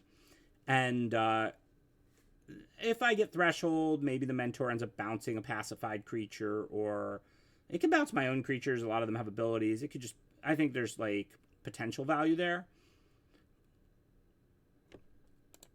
This thing can't be blocked, right? So let's attack. Okay, can't do anything about that. Now, does the 3/3 even make a difference? I don't mind casting it. I just don't know that it actually changes anything on the ground. It's a 2/2 Death Touch, so I can't double block it. So yeah, I need to trade my 3/3 for their 2/2 if they attack. They probably won't, because this Adept has a really powerful ability. I love this Adept. Super first pick, like, broken rare type card. I've got plenty of removal, so hopefully I'll draw something to be able to kill it. And if I trade with it, of course, then it can't get stuff back. But I can't trade with anything else. Like, if I attack with this Mentor and they double block, I'd be happy to trade my Mentor for the Strike Force. The problem is they'll just tap the Adept and bring it right back into play. Given how far away I am from Threshold, I might go for this Viper here and sack the Shucker. The problem is they have the Adept to block it, but I have a lot of removal. And I'm taking 3 a turn, and I just don't think I'm turning this Shucker on anytime soon. So I'm just going to go ahead and play this.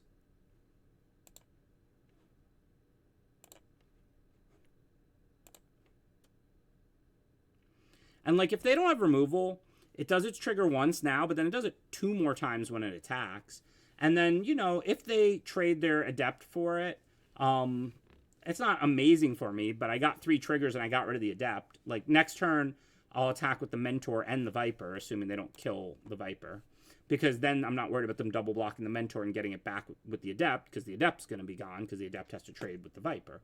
And I have, like, a lot of removal spells, right? So, like, if I do draw removal, I can kill the Adept, and then the Viper could win the game single-handedly if it's able to attack multiple times. Of course, if I'm going to Super Flood like this, then we're probably not going to win.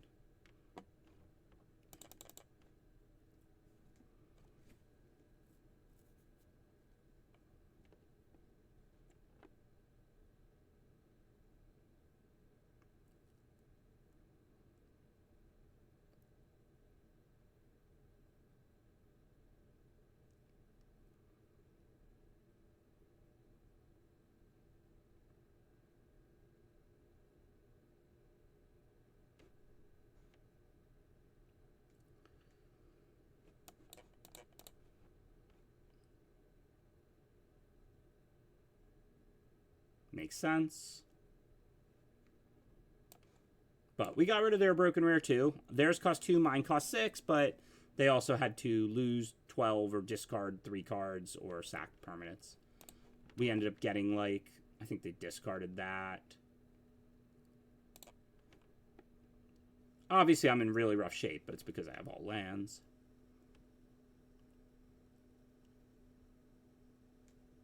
Okay, good stuff.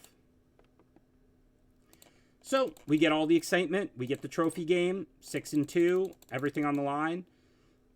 I know in hindsight, people are going to say I should have mulliganed that hand. I don't know. 4 swamps. It's more swamps than I want.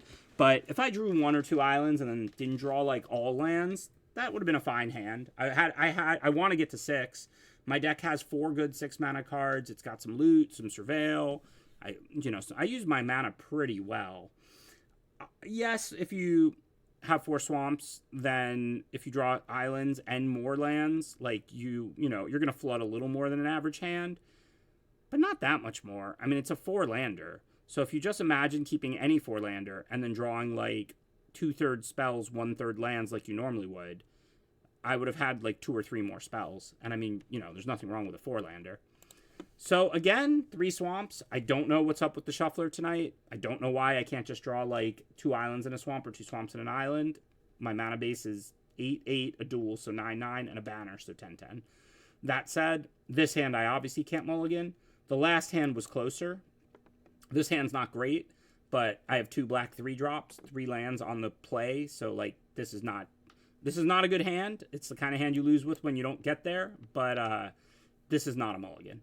The last hand, much closer. Some people would probably say mulligan it. Some people would probably say keep it. I tend to be a pretty greedy keeper. I'm sure we'll mill our islands now. I've seen this show before. But this hand, like, again, you're not mulliganing this hand and limited on the play with 3 lands and 2 3-drops you can cast. Just gotta hope that we draw an island and then go on to draw well after that.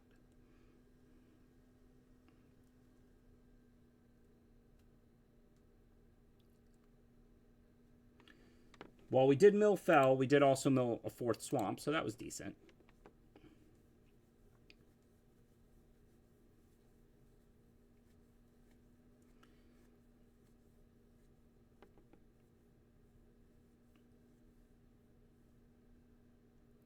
Okay, all right, we have a game. So I'm going to attack. If it trades with the 2/2, Pinger, I don't love it, I don't hate it. Helps me towards Threshold. If they take it, I get a Coercion. And then whether they block or not, I'm going to play the Warlock post-combat.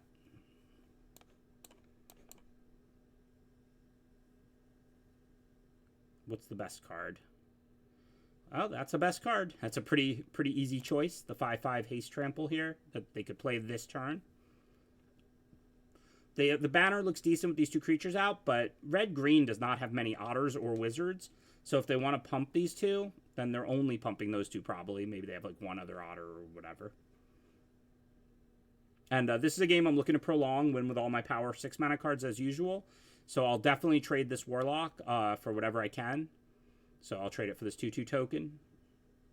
I mean, it's not like their creature's 2/2 till end of turn. This goes back to being... This doesn't go back to being a 1/1. It'll be a 2/2 every turn for the rest of the game. So this is just an evenish trade, and I want to prolong the game. So pretty clear choice. We're looking okay. I mean, I guess they're not going to offer me the trade because it pings. No, they decided to. Works for me. Okay, that's a good draw. That's a really good draw. Because we still have the mana to cast the 2-drop Looter. That might have been the best draw in my deck, to be honest. It gives me land 5, and it lets me loot this turn. I need land 6. I have 3 6-drops. And they don't have that much going. So even I am not greedy enough to discard Island here.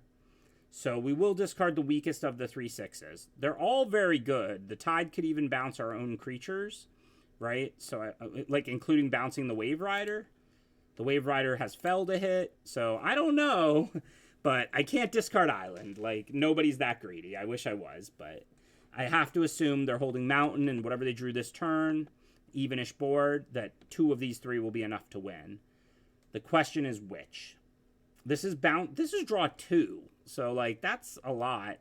Now, they don't have any tokens, so bouncing their stuff isn't really doing anything. Now, I could bounce these. That's awesome. But obviously, I can't have both of those in the Tide. Probably I should just keep these 187 creatures here. I have a Fel already, so probably I should get rid of the Tide. It's hard to get rid of bounce 2, draw 2 in this spot. And then I don't want to race. I'm just going to chill. Should play the land. If they somehow kill the banner, I might draw a land, so I'm not going to sandbag the land. Seems unlikely they're going to have discard out of their red-green deck.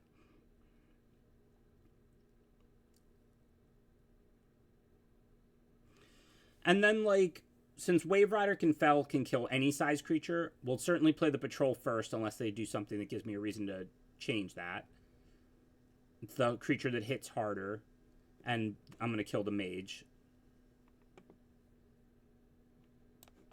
That was a pretty nice draw by them. Those two are going to grow. So we might have a stalemate yet. I might end up losing because I flood or whatever. If I flood, I wish I had kept the Tide, but I'm pretty confident that was the right discard. It probably will end up, you know, not working out because they top deck this Wild Guide and I'll probably draw all lands. But that said, like, I mean, I'm holding 3 6-mana cards. Like, that would be too greedy. Like, if they have nothing, yeah, I might have time to draw land. But also, 2 powerful 6-mana cards should be enough if they have nothing, right?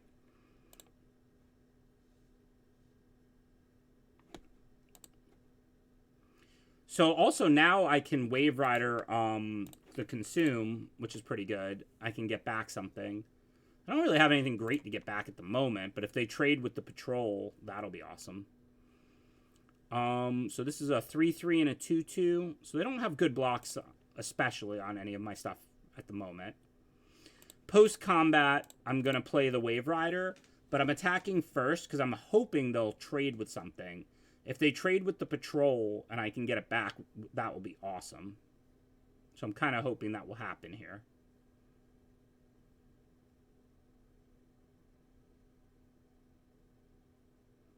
That was interesting.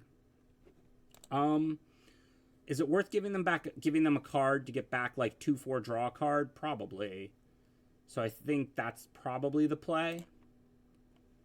Remember, again, your default should be to give them a card. I didn't that one time because I was at 4, but you know, 40% of their deck is land, and I'm literally getting back 2/4 draw a card. A 3/5 draw a card, it's a rat. So like that's obviously better than a random card.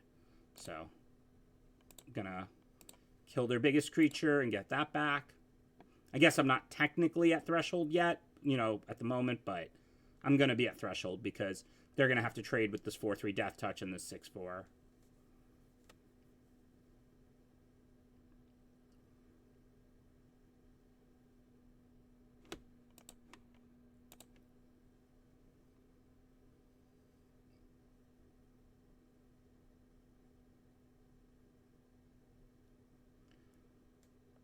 Alright, I'm foregoing aggro here. Remember, this isn't a 2/2. It's already a 3/3, and next turn it would be a 4/4 if it lived. So I'm just going to get rid of it, hit them for 10, and drop my creature. And we did it. We got the 7 wins, 7 and 2. Back-to-back weeks. I'm not going to trophy every week. I try and choose videos that go well. You know, like I don't, like some, not like, I don't just like select the one where I win. But like, obviously, if like, I get mana screwed 2 games in a row and then, you know, that's not like a good video. That's not exciting. But you've all seen plenty of videos where I go 3 and 3 and whatever. But not this. We got 7 wins with the blue-black deck. That is awesome. This is what rats should look like. So, again, like last week, I thought I had a pretty, like, prototypical deck. This week, I'm glad we got to draft a different archetype where, you know, it's blue-black. It's a little bit more fringe. But where I think white-blue is unplayable, I don't... And, I mean, again, if you open, like, the rare, the mythic, you get hit in the face with a deck, maybe you should play it. But I avoid white-blue. I don't think you should avoid blue-black. I just think you have to get the rares and uncommons. But I think, like, it's a good deck when it gets there. And my draws were awkward this whole way through. So were my opponents. So it wasn't really the most prototypical games. But I would say this is what the deck should look like. You should be trying to get threshold. That's what the deck does. that's probably, if I was going to leave you with any one thing this week, it would be think of this format not so much about rats and lizards, but more about blue black is threshold, black green is food, etc. So red green is like expend. So like you don't want a lot of 3 mana cards in that deck. You want to take 4 mana cards and 2 mana rampers so that you can expend every turn. Think about what the 2-color combination is doing synergy wise, and then draft around that. The tribe matters, but it matters less. Anyway, I hope you enjoyed the video. That was a fun run. I was very happy that, we found the open lane. It was a little bit of a hard draft. Obviously, I started with the blue-green frog rare and got there. So, some good games, and I will see you next week. Thanks for watching.